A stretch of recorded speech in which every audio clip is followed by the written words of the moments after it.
it sounds cliche to say, but it's one of those things where I don't think I chose the profession more that it chose me. Music for me is one of those things, it's kind of like saying to somebody, do you remember when you breathed for the first time? You know what I mean? Like, music in my household growing up, and not even just my household, but, you know, the family nucleus and then everything else surrounding that, you know what I mean? Aunt's house, cousin's house, everything.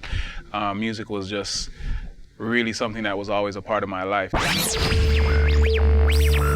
The way in which I was raised within this hip hop thing is it's like you represent where you're from. That's just what you do. Like every one of my favorite hip hop artists, anybody legendary, at some point in time, all paid tribute to where they're from. You know what I mean? Like it was no mystery or any surprise, or there was never any misconception. You always knew where Ice Cube was from, you knew where Ice-T was from, you knew where EPMD was from, where Public Enemy was from.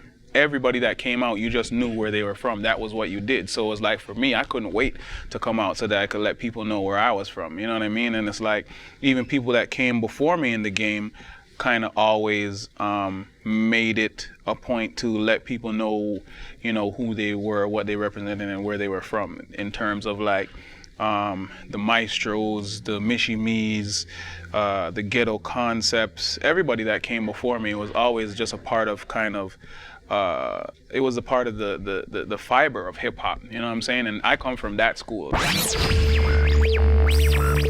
I don't.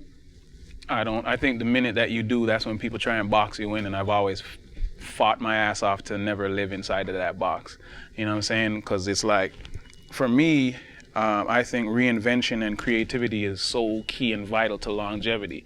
And the people usually that people keep getting bored of them, or, you know, people kind of tired of that, is when you can always predict what they're going to come with, because they occupy this lane and can't do anything outside of this lane. Some people are extremely talented in this little bracket here, but they can't do anything else outside of that. And for me, I've been blessed to be able to have the desire to want to live outside of the box.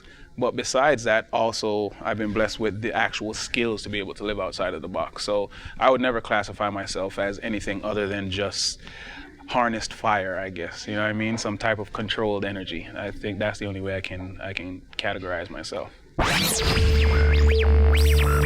First thing I always say is network, because you never know which door that opens up is going to be the door that gives you the opportunity to have great success. So network, meet as many people, and it's not about who you know or who you think you know, it's about who knows you.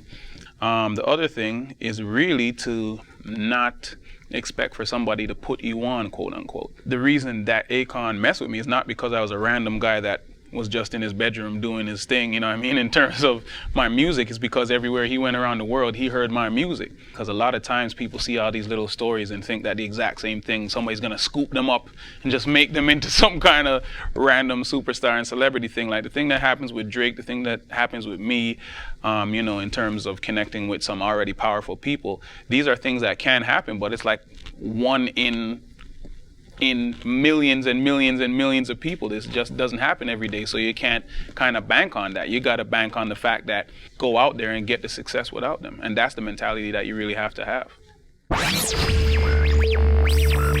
Canadian hip hop is alive, well, and blessed.